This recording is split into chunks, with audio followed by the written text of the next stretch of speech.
বাংলাদেশের প্রবীণ একজন আলেমে দ্বীন, চরমনাইর তরিকার মুরব্বী, শেরে তাজ, ওস্তাজুল আসাতেজা, ইসলামী আন্দোলন বাংলাদেশের সাবেক মহাসচিব, বাংলাদেশ কোরআন শিক্ষা বোর্ডের সম্মানিত সভাপতি ছিলেন, মহাসচিবও ছিলেন। তেনার মাধ্যমে বাংলাদেশের 64টা জেলার ভিতরে বহুত কোরআনের মাদ্রাসা কায়েম হয়েছে।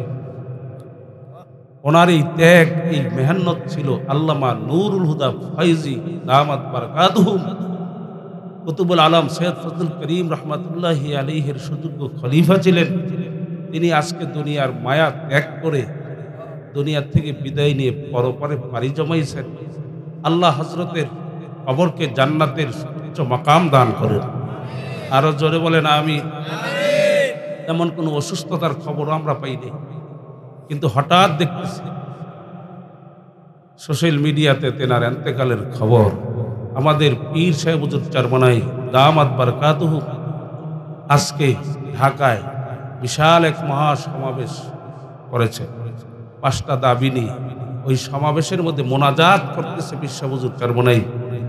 এর ভিতরে কে যেন কানে কানে বলতেছে যে আমাদের ফয়জি সাহেব হুজুর ইন্তেকাল করছে। আল্লাহ তাআলা হযরতের এই ত্যাগকে দিনের জন্য কবুল করেন।